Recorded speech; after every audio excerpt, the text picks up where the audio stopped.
क्या हुआ? रुक क्यों गई तुम? कहाँ है तुम्हारी देवी माँ?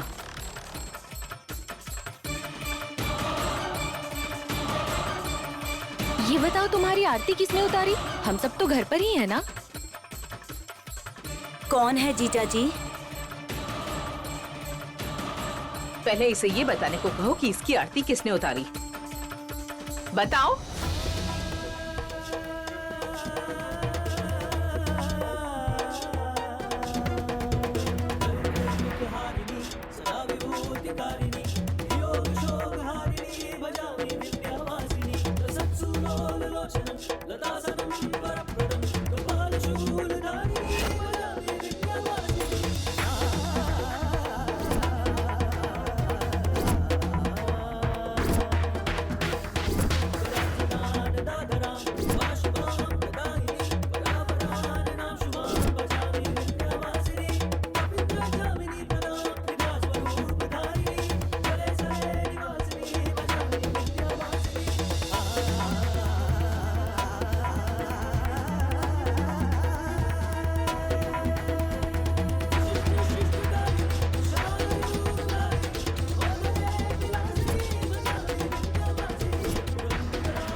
तुम्हारी आरती? गायत्री दीदी ने तुम्हारी आरती उतारी? गायत्री दीदी ने? मैं माँ जी को देवी माँ जी कह के बुलाती हूँ। वो देवी माँ जी कब की देवलोक पहुँच गई है।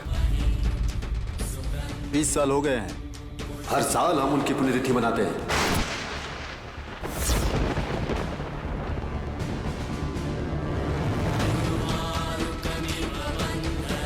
स्वर्गवासी गायत्री सासू माँ ने तुम्हारी आरती उतारी?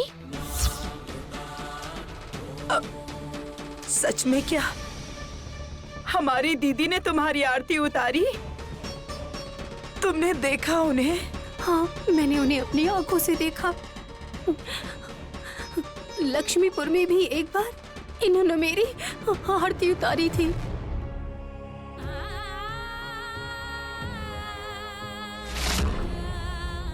लेकिन माँ जी की तस्वीर पर हार चढ़ा है, दिया जल रहा है और आप लोग कह रहे हैं कि आज इनकी पुण्यतिथि है।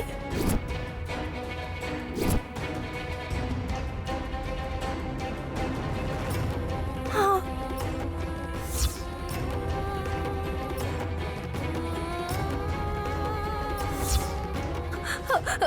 साहब जी, मैंने आपसे कहा था ना कि मुझे हल्दी लगाकर कह रही थी मुझे अपनी सास बोलो। गायत्री, ए, सच में तुम पागल हो क्या? बताओ।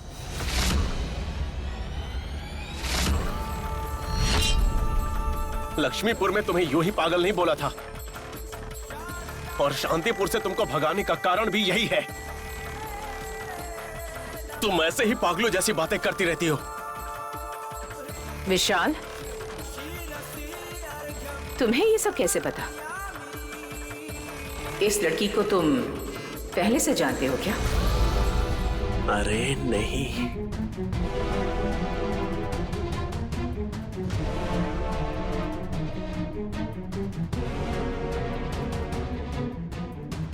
बेवजह ही ओपन हो गया मैं। अब यहां पर किसी ने सवाल किया तो क्या जवाब दूंगा? हाँ, बोलो विशाल, तुम इस पागल को पहले से जानते हो क्या? हाँ,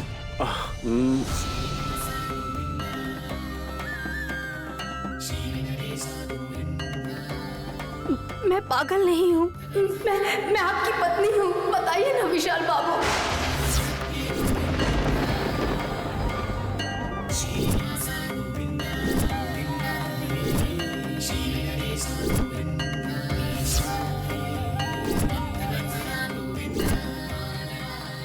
पत्नी?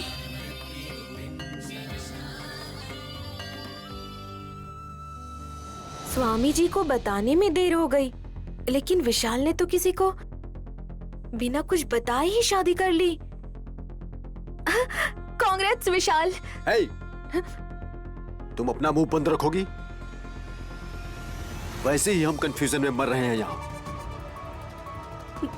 साहब जी, अगर आप मुझे पत्नी के रूप में नहीं स्वीकार करना चाहते तो वो सब, मेरे गले में मंगलसूत्र बांधा था, 7 फेरे लिए थे, गले में वरमाला पहनाई थी, कह दीजिए ये सब शादी नहीं थी, आप बस गांव में घूमने गए थे।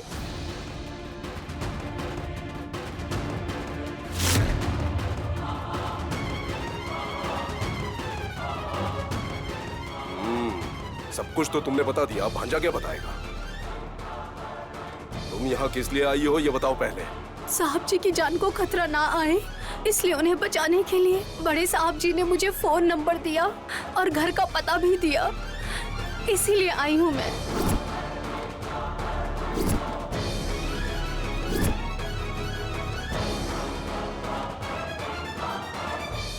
मेरी जिंदगी एक बार बर्बाद करके आपको चैन नहीं मिला, अब नैनी को विजिटिंग कार्ड भी देकर आ गए। आप मेरे साथ ऐसा क्यों कर रहे हैं डैड? मौसी जी, इसका मतलब विशाल लक्ष्मीपुर अपने उस प्रोजेक्ट के लिए नहीं गया था क्या? शादी करने के लिए गया था क्या? एक बार भी हमें नहीं बताया तुमने। कट्टी हूं मैं तुमसे विशाल। विशाल, क्या है ये? क्या चल रहा है ये सब? डैड, डैड, मुझे इस तरह से परेशान करके आखिर आपको क्या मिल रहा है? अगर आपकी नजरों में ये खुशी है तो मेरे लिए ये मेरा दुर्भाग्य है। विशाल, अपना जीवन बर्बाद मत करो प्लीज। मेरी जिंदगी को बर्बाद आप ही ने किया है डैड, अब मुझे सलाह मत दीजिए प्लीज। याद रखिए।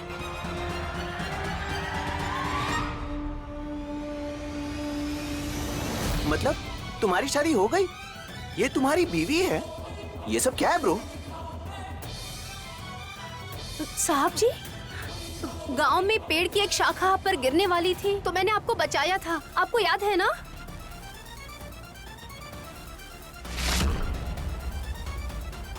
क्या बात है भांजी, हमारे पूरे परिवार को अच्छे से जानती है ये लड़की।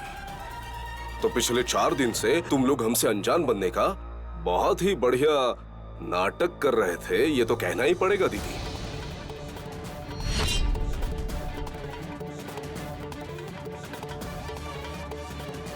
इसलिए ना विशाल माँ से नजरें चुरा कर बात कर रहा है।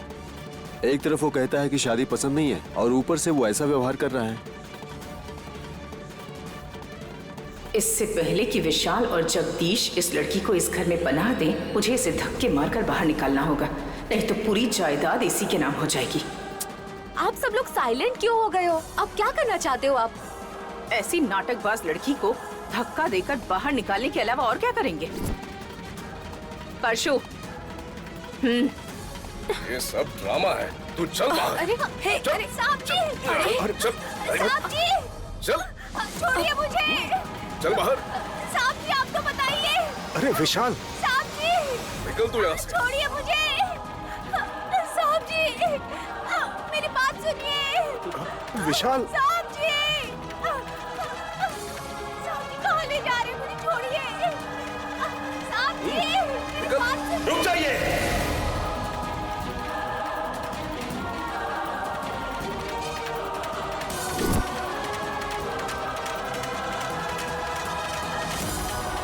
जो हुआ वो नाटक नहीं बल्कि शादी थी।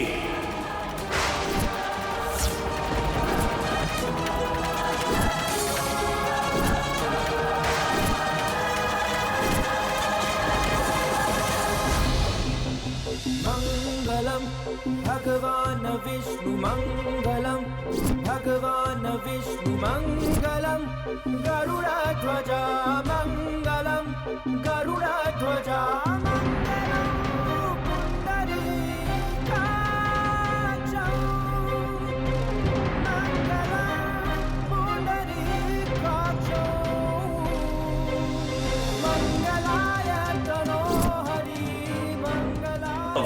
उस लड़की का नाम है नैनी।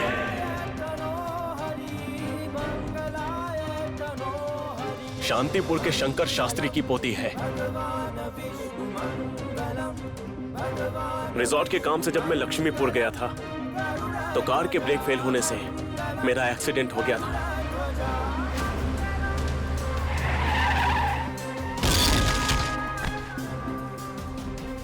तब जल्दबाजी में नैनी ने हॉस्पिटल ले जाकर मुझे अपना पति कहकर हॉस्पिटल में मुझे एडमिट करवाकर मेरा ऑपरेशन करवाया था।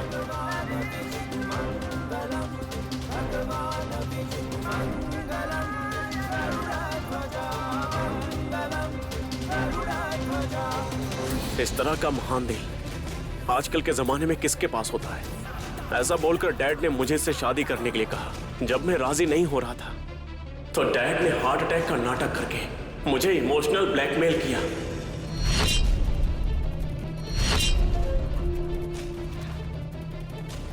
डैड की जान के लिए आपकी बात को साइड में रख के मैंने डैड की कही बात को पहली प्रायोरिटी दी। मैंने शादी की फॉर्मेलिटीज को फॉलो तो कर लिया, लेकिन अपनी इच्छा से शादी नहीं की।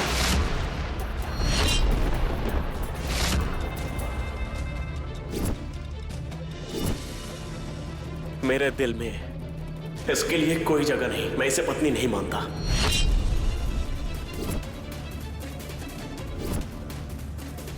विशाल,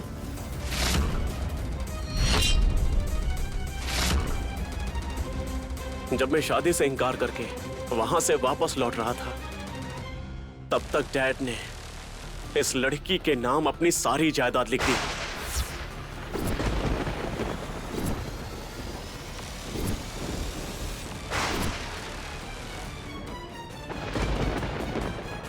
हाँ, मुझे पता है मैं बिल्कुल शांत बैठा हुआ था, इसलिए डैड ने मुझे अपने हिसाब से चलाने के लिए नैनी को यहां बुला लिया।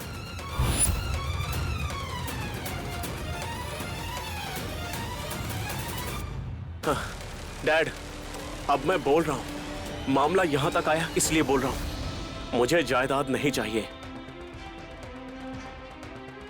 जिस दौलत को पाने के लिए लड़की यहां तक भाग के आई उसे एक्सेप्ट कर लूं तो आप सक्सेस हो जाएंगे ना? विशाल। ओके, ऐसा ही करते हैं। लीगली और टेक्निकली आपको कोई प्रॉब्लम ना, इसलिए मैं नैनी को अपनी बीवी स्वीकार करता हूं।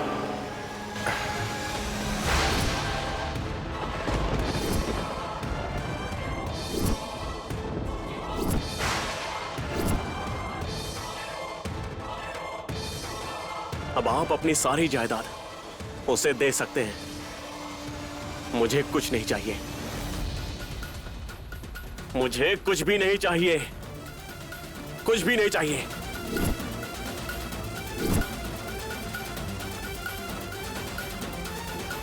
साहब जी,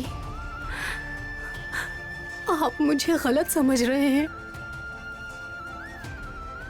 मैं आपकी संपत्ति के लिए नहीं आई हूं। हम इतने गरीब हैं कि संपत्ति क्या होती है हमें ये पता भी नहीं है। हम ऐसे लोग हैं जो आज खुश हो गए तो काफी है, और जो कल होगा वो विशालाक्षी माँ पर छोड़ देते हैं। मुझे बस आपकी भलाई चाहिए और कुछ नहीं। मेरी बस एक ही प्रार्थना है, आप अच्छे रहें, सही सलामत रहें, और कुछ नहीं। अगर तुम चाहती हो मैं अच्छे से रहूं तो तुम्हें यहां से जाना होगा।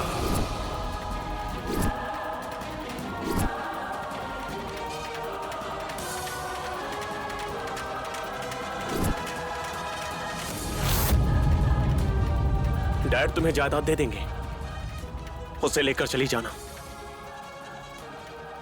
और उसके लिए मैंने तुम्हें अपनी पत्नी स्वीकार कर लिया ना। पैसों के लिए बंधन क्यों तोड़ना है साहब जी? सिर्फ तोड़ना ही नहीं चाहता, बल्कि खत्म करना चाहता हूं।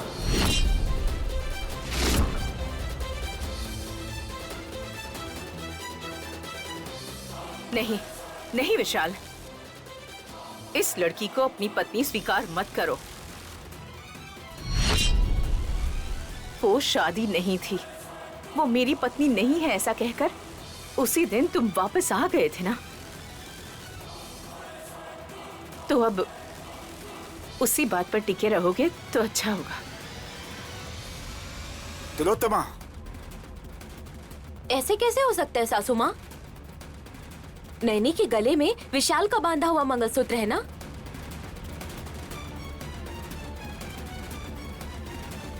तो फिर ये तो मेरी बहन हुई ना? बकवास बंद करो। मतलब मेरी बात आपको समझ नहीं आ रही है?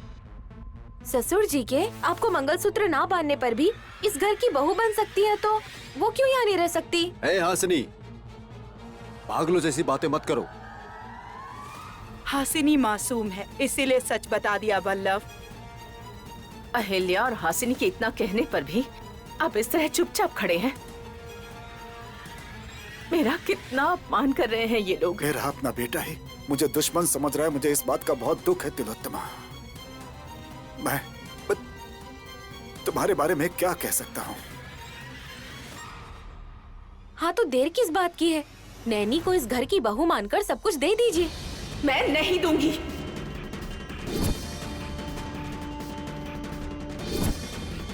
मेरे बेटे को इमोशनल ब्लैकमेल करके किसी को भी कुछ हासिल नहीं होगा। सबसे पहले तो इसे बाहर निकालना होगा। ए, निकलो बाहर। मैं नहीं जाऊंगी मेम साहब, मैं यहीं रहूंगी। मैं तुम्हें रहने दूंगी तब ना। तुम्हें यहाँ से जाना होगा। निकलो यहाँ से। रुक जाइए तिलोत्तमा।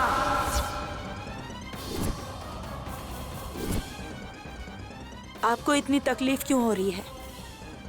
मैं खुद ही निकाल दूंगी इस घर से बाहर। चलो यहाँ से। चलो नैनी, चलो।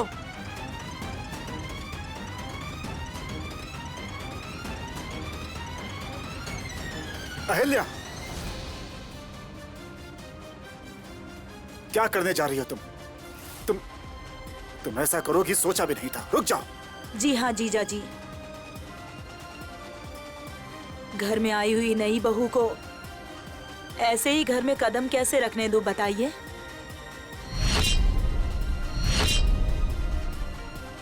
विशाल की पत्नी श्रीमती नैनी को दूध और हल्दी कुमकुम की थाली में पैर रखवा कर ही घर के अंदर लेकर आऊंगी।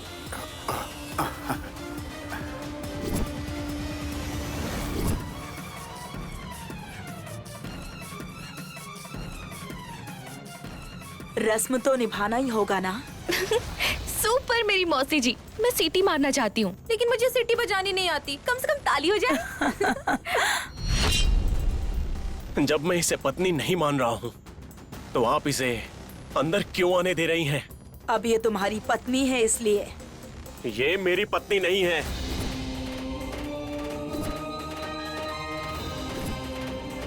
जायदाद देने के लिए डैड से मैंने ही कहा है, अब ये लेकर उसे चली जाए, लेकिन दोबारा मेरे सामने कभी ना आए। विशाल, इस लड़की को तुम धोखा ना देना चाहते तो उसी दिन मैं शादी नहीं करूंगा जीजा जी से कह देते। शायद उनको हार्ट अटैक ना हुआ हो, लेकिन उनकी तबीयत ठीक नहीं है। जरा अपने पापा के बारे में सोचो। तुम पर भरोसा करके बेचारी नैनी ने तुमसे शादी की है, इसके बारे में तो सोचो। प्लीज मुझे और ज्यादा परेशान मत करो। स्वागत करके आरती उतार कर बहू को घर के अंदर लेकर आऊंगी। हासिनी, पूजा की थाली लाओ। 1 मिनट में आती हूँ। आंखों के सामने जो अनर्थ हो रहा है उसे देखते हुए भी आप इसे रोक क्यों नहीं रहे हैं? उस दिन भी मेरी आंखों के सामने ही मेरे बेटे की शादी हुई थी तिलोत्तमा। माँ, इनको पसंद आ गई है माँ। अब हमारा समझाना बेकार है। अब तक चुपचाप देख रहे थे। अब ये रिवाज होगा तो उसके बाद घर में आने से कोई नहीं रोक सकता। जब दीदी की कोई अहमियत नहीं है, इज्जत नहीं है, तो हम यहाँ रुककर क्या करेंगे बताओ? हाँ, तुमने बिल्कुल सही कहा परशु। इतना अपमान होने के बाद हम यहाँ क्यों रुकेंगे? सासू माँ, स्वागत का प्रोग्राम होने के बाद जा सकते हैं। थोड़ी देर रुक जाइए। तुम स्वागत करोगी?